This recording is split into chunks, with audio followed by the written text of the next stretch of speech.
نے میں معذرت خواہاں پڑے کریں دو چار منٹ اگر ہوتے تھے وجہ انشاءاللہ کوشش ہے 55 منٹ تک گفتگو اپنی ختم کرے تھے بہترین مہمان سارے پرانے سارے والد صاحب کے دوست معذر شخصیت اللہ رب العزت نے دین جبینی خدمت کی بھی انہیں کریں اللہ پاک کا حیات دین واسطے قبول فرمائے قادر الکلام بہترین انداز کتابت ثانیہ قاضی مطیع اللہ ہے اللہ رب العزت نے زبان کے اندر مٹھاس بھی دیتے دل کے اندر خلوص بھی دیتے میں مزید انہوں نے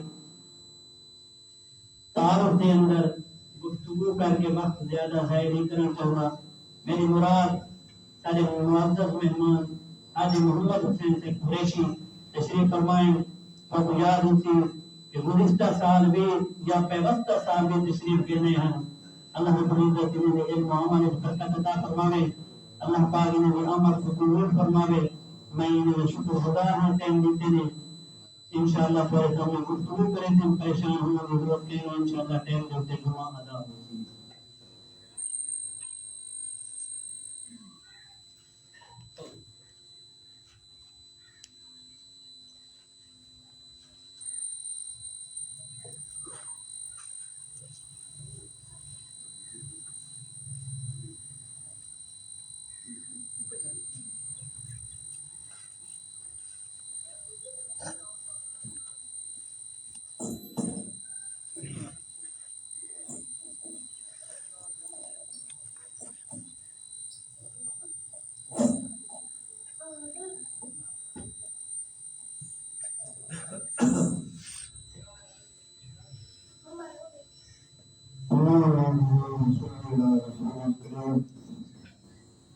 اما بعد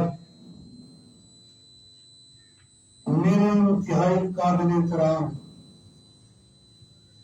مفتی محمد رضا صدیقی صاحب کا میں دل کی گہرائی سے شکریہ ادا کرتا ہوں کہ انہوں نے بڑی محبت سے مجھے دعوت دی اور بلایا میرے دوستوں بزرگوں ٹائم آپ کے سامنے ہے انہوں نے کہا بھی اگر دو چار منٹ ادھر ہو جائیں تو ٹینشن نہیں لینی میرا آپ سے کوئی مطالبہ نہیں ہے سب ایک ہی مطالبہ ہے جو بات آپ کو سمجھ میں آئے تو دل سے کہہ دینا سبحان اللہ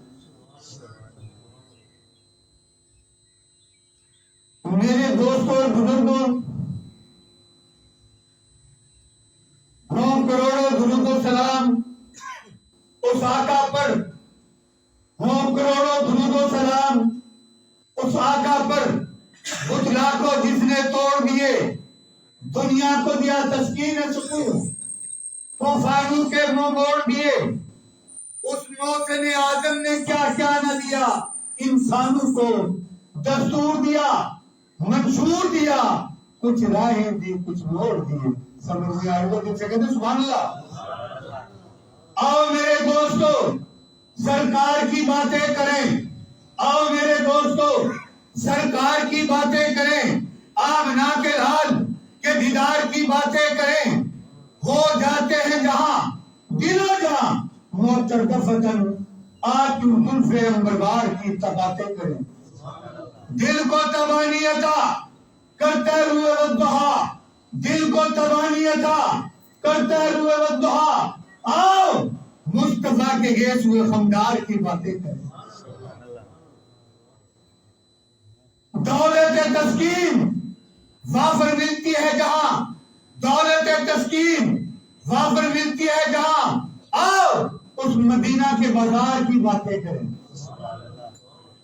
آؤ میرے دوستو سرکار کی باتیں کریں اور میرے دوستوں اور بزرگوں جو نبی کے ساتھ ٹھہرا 3 دن تک غار میں جو نبی کے ساتھ ٹھہرا 3 دن تک غار میں اور آپ کے خوبصورت یار کی باتیں کریں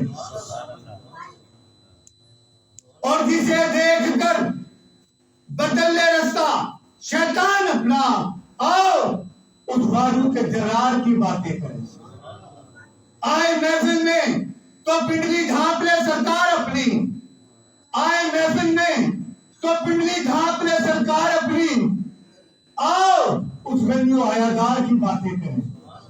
اپنی سب سے لاڈلی بیٹی نبی نے جس کو دی, اپنی سب سے لاڈلی بیٹی نبی نے جس کو دی, اور اس حیدر کرار کی باتیں کریں. اور جو چلے فرش پر پہنچے 8 عرش پر, جو چلے فرش پر پہنچے 8 عرش پر, اور آپ کے اس حبشی وفادار کی باتیں کریں, اور میرے دوست و سرکار کی باتیں کریں. سمجھ میں آ رہی تو دل سے کہتے سبحان اللہ. میرے دوستوں اور بزرگوں, مجھ سے پہلے جناب مفتی محمد رضا صدیقی صاحب نے بہت پیارا بیان کیا سیدنا ابو بکر صدیق کی شان کے اندر. دوستوں میرے بھی بات ذہن میں آ گئی کہ سیدنا صدیق اکبر کسی تعارف کے محتاج نہیں ہے, ابھی وہ دنیا میں نہیں آئے, ان کے تذکرے پہلے شروع ہو گئے. دوستوں جیسا کہ آپ علماء کرام سے سنتے ہیں کہ سیدنا ابو بکر صدیق تاجر تھے, کپڑے کے بہت بڑے تاجر تھے, اور وہ کپڑے کی خرید کی غرض سے یمن گئے. جب انہوں نے کپڑا خرید لیا, جیسے بڑے تاجر چھوٹے شہر میں جاتے ہیں, سودا سامان خریدنے کے بعد ان کے دل میں آتا ہے سامان تو خرید لیا, اس شہر کے اندر فلانی تاریخی مسجد ہے اس کی زیارت کر لیں, اس شہر کے اندر فلانا تفریح مقام ہے اس کی زیارت کر لیں. آدمی کے دل میں بات آتی ہے. اسی طرح سیدنا ابو بکر صدیق کے دل کے اندر آیا کہ یہاں پہ ایک بزرگ رہتے ہیں, کیوں نہ اس بزرگ سے ملاقات کر لوں, ان کی زیارت کر لوں. میرے دوستوں اور بزرگوں, سیدنا صدیق اکبر اس بزرگ کے پاس پہنچے اور جا کے اس کو سلام کیا. سلام کے بعد سلام کا جواب ملا. وہ بزرگ پوچھتے ہیں, وہ بزرگ ان کی جو ہے بدائی ختم ہو گئی ہے, ان کی شرمائی جو ہے وہ کمزور ہے, ان کی پلکیں جھلک گئی ہیں چہرے پہ بزرگی ہے, یعنی عمر کا تقاضا تھا. انہوں نے پوچھا کہ آپ کون؟ اس نے کہا میں ابو بکر. جب ابو بکر کا نام آیا تو بزرگ نے کہا کہ کہاں سے آئے ہو؟ تو سیدنا ابو بکر صدیق کہتے ہیں کہ مکہ سے آیا ہوں. کہتا ہے مکہ سے آئے ہو, کس قبیلے سے تمہارا تعلق ہے؟ تو انہوں نے کہا میں ابو تمیم قبیلے سے ہوں. انہوں نے کہا کہیں آپ کے ابا کا نام ابو قحافہ تو نہیں ہے؟ صدیق اکبر کہتے ہیں ہاں جی میرے بابا کا نام جو ہے ابو قحافہ ہے. بولتے ہیں یہ بتاؤ کہ آپ کی ناک کے نیچے کہیں دل کا نشان تو نہیں ہے؟ سیدنا ابو بکر صدیق کہتے ہیں ہاں میرے دل کے پیٹ کے یعنی میری ناک کے پاس دل کا نشان ہے. جب اس بزرگ نے سنا, وہ بزرگ اٹھنے کے بعد کہتے ہیں کہ صدیق آ میرے سینے کے ساتھ لگ جا. سیدنا ابو بکر صدیق کہتے ہیں, سیدنا ابو بکر صدیق کہتے ہیں میرے دوستوں اور بزرگوں, سیدنا ابو بکر صدیق کہتے ہیں اے بزرگوں میں تو آپ کے پاس آیا تھا شوق ملاقات کے لیے, اور آج مجھ سے زیادہ بے قرار ہو, یہ کیا راز ہے؟ وہ بزرگ کہتے ہیں صدیق سنو, میری اب بہت بڑی عمر ہے اور میں تورات اور انجیل کا عالم ہوں. میں نے اپنی کتابوں میں پڑھا ہے کہ آخری نبی آئے گا, مکہ کی دھرتی پہ آئے گا, نام اس کا محمد ہوگا, اس کے باپ کا نام عبداللہ ہوگا, ماں کا نام آمنہ ہوگا, اور اس کا جو ہے دادا عبد المطلب ہوگا, اور قریش خاندان سے ہوگا, نسبت ہاشمی ہوگی. سمجھ میں آ گیا؟ دل سے کہ سبحان اللہ. میرے دوستوں اور بزرگوں, میں نے اپنے کتابوں میں پڑھا ہے دوستوں سیدنا صدیق اکبر تو وہ ہستی ہے ابھی دنیا میں وہ آئے نہیں, تورات اور انجیل میں اس کے تذکرے پہلے شروع ہو گئے. میرے دوستوں اور بزرگوں, سیدنا صدیق اکبر جس نے سب سے پہلے کلمہ پڑھا ابو بکر, جو سب سے پہلے صحابی کہلایا ابو بکر, جس نے سب سے پہلے مومن ہونے کا اجازت پایا ابو بکر جو سب سے پہلے ہجرت میں ساتھ چلا، ابو بکر جس نے سب سے پہلے آقا کے قدموں میں 40,000 دینار پیش کیے، ابو بکر دل سے کہتے سبحان اللہ، ذرا اور دل سے کہتے سبحان اللہ۔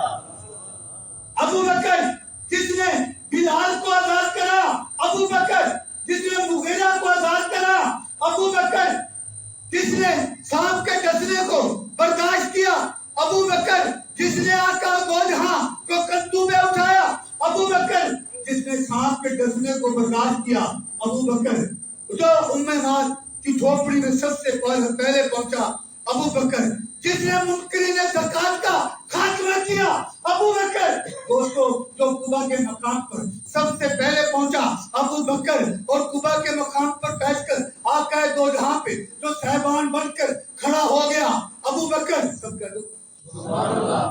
میرے دوستو اور بزرگوں، جس نے قبا کی سب سے پہلے اینٹ رکھی، ابو بکر جس نے عثمان بن عفان کو صلح کے لیے بھیجا، ابو بکر جو جنگ بدر کے اندر سب سے پہلے پہنچا، ابو بکر جس نے آقا کو سجدے کی حالت میں گلے سے لگایا، ابو بکر۔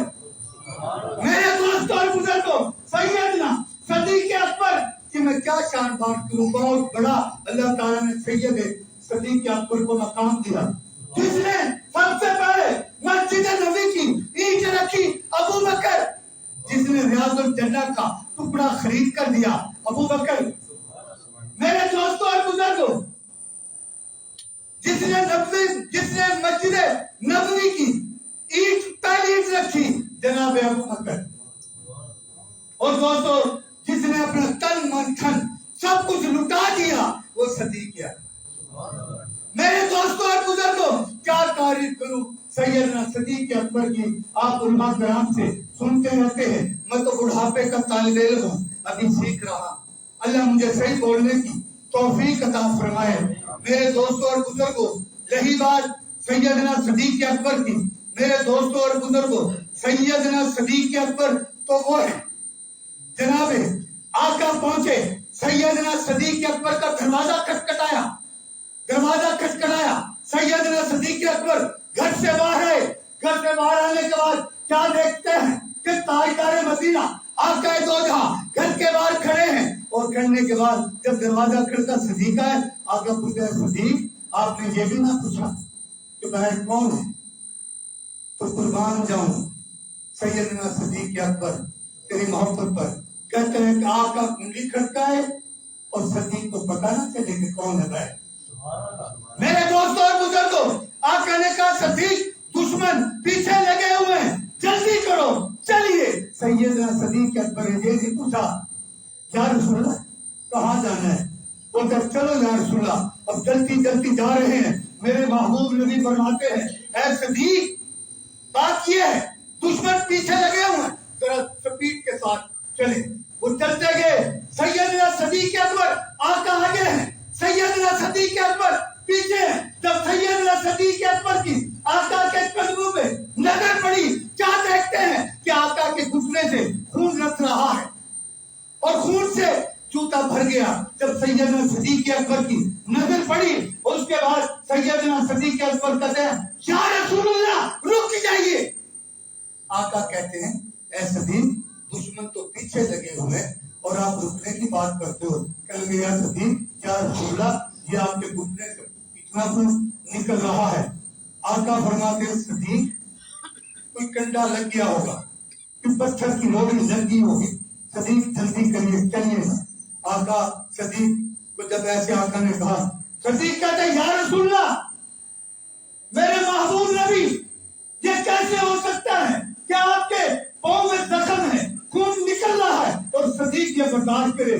تو کیا پیارے آقا فرماتے ہیں صدیق پھر یہاں تو کچھ بھی نہیں ہے، نہ یہاں پر سواری ہے، کوئی چیز نہیں ہے۔ ادھر ادھر دیکھ کے آقا فرماتے ہیں تو جناب سیدنا صدیق اکبر فرماتے ہیں یا رسول اللہ آج یہ موت ہے، آقا کی سواری بن جائیں گے۔ صدیق بیٹھے اور آقا دو جہاں کو کندھوں پہ بٹھایا۔ خدا کی قسم جب سردار انبیاء صدیق کے کندھوں پہ بیٹھے، پھر کتنے صدیق ہوئے اور سیدنا صدیق ہے۔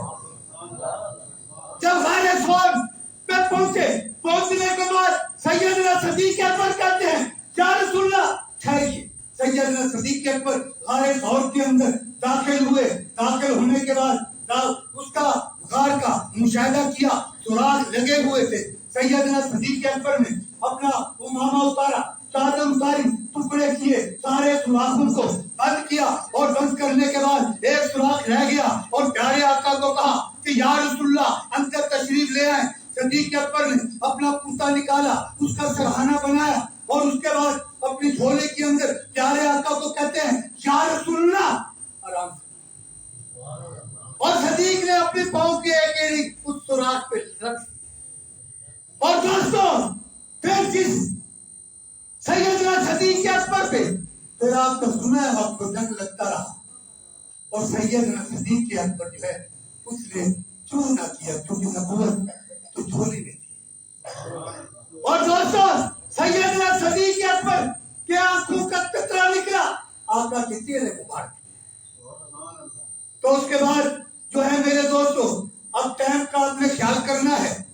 مجھے مفتی صاحب کوئی پتہ نہیں آپ جب کہیں گے حاجی بات ختم کر دے گا, اگر نہیں تو پھر ایسے نہیں ہے تو پھر حاجی صاحب چلتا رہے گا جس سے کہتے سبحان اللہ.